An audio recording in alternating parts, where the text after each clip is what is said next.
حاضرین مجلس الدروس المہمہ لعامت الامہ کا سلسلہ جاری ہے اور بن باز رحمہ اللہ کی کتاب کو ہم فالو کرتے جا رہے ہیں۔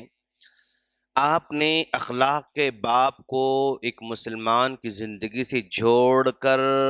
اخلاق کی بہت ساری صفتیں پیدا کرنے کی آپ نے تلقین کی ہے، اور ہم لوگ اخلاق کے باب سے گزر رہے تھے۔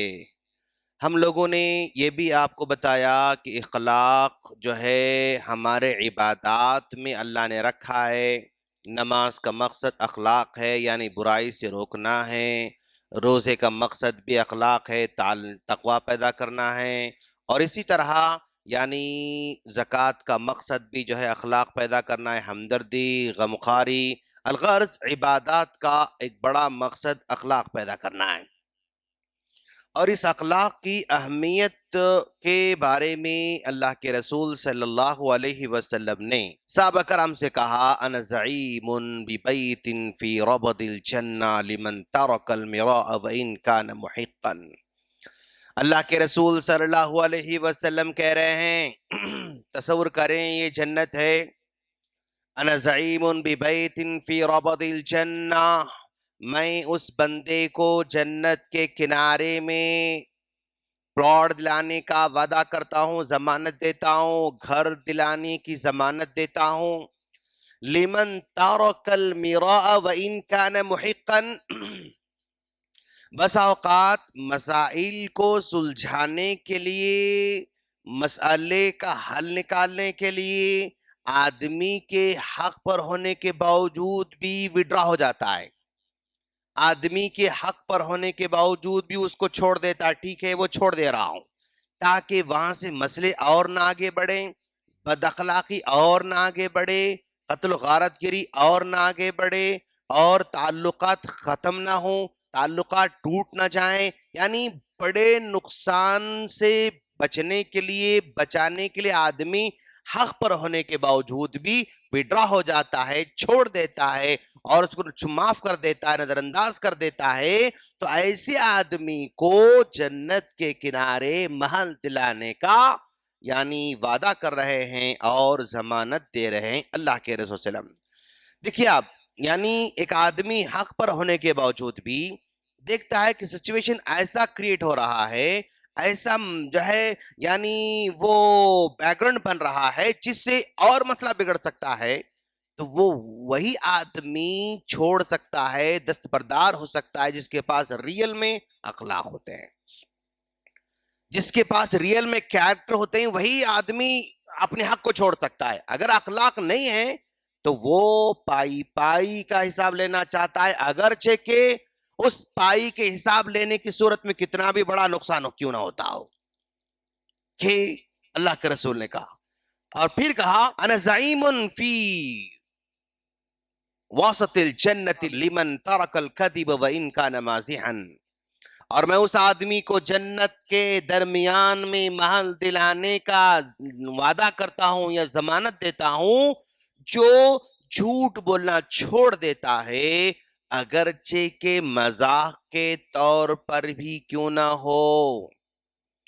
مذاق میں آج کل کے نوجوان بہت زیادہ جھوٹ بول رہے ہیں۔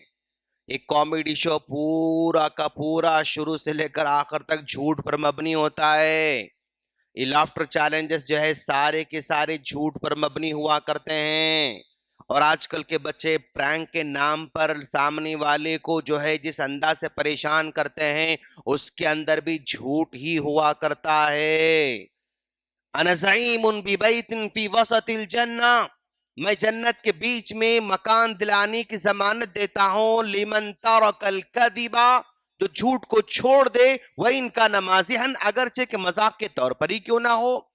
آپ دیکھیں گے کہ بھئی جتنے چھوٹے بچوں کی جو کہانیاں ہوا کرتے ہیں وہ اکثر جھوٹی ہوا کرتے ہیں،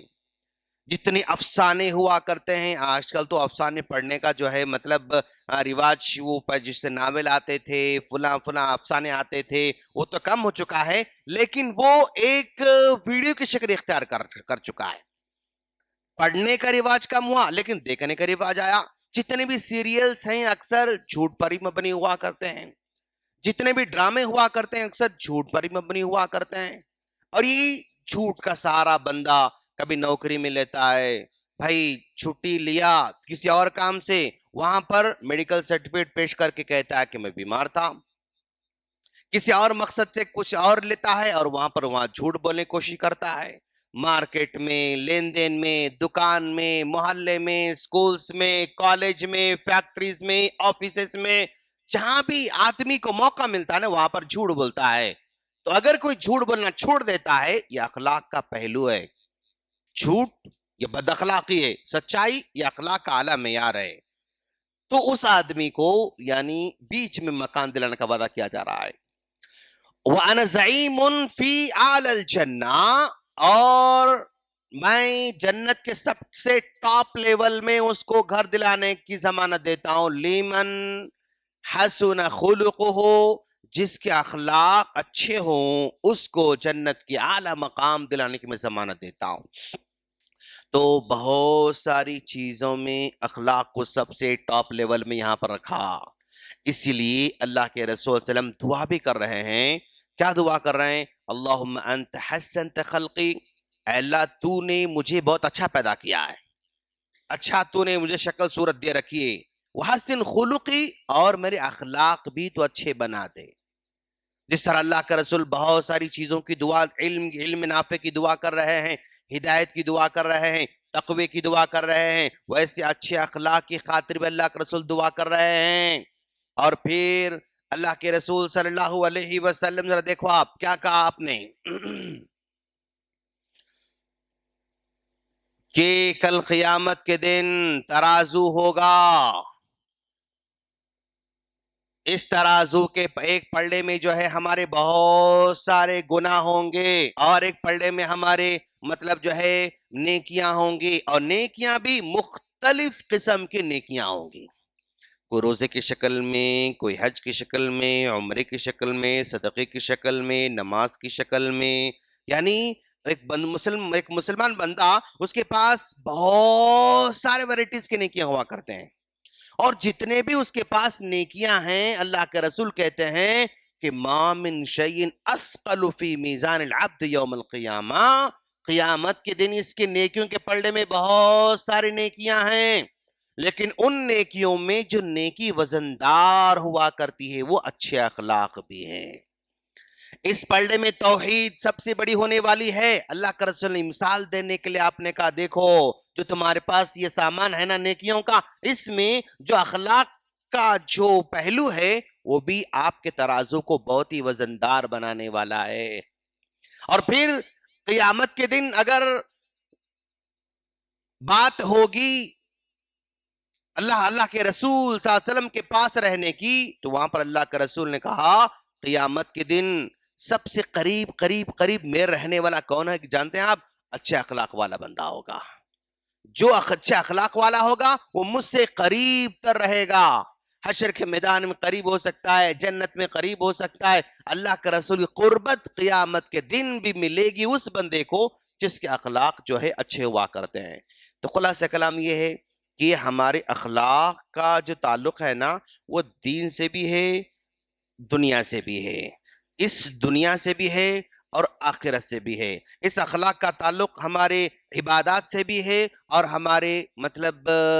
دنیاوی زندگی سے بھی ہے، لین دین سے ہے، کاروبار سے ہے، محلے سے ہے، پڑوسی سے ہے، دوستوں کے ساتھ ہے، مطلب ہر جگہ اس کا تعلق جو ہے جڑا ہوا رہتا ہے۔ ہم اللہ سے دعا کرتے ہیں اللہ تعالی ہم تمام کو یہ چیزیں پیدا کرنے کی توفیق عطا فرمائیں، آمین۔ السلام علیکم ورحمۃ اللہ وبرکاتہ۔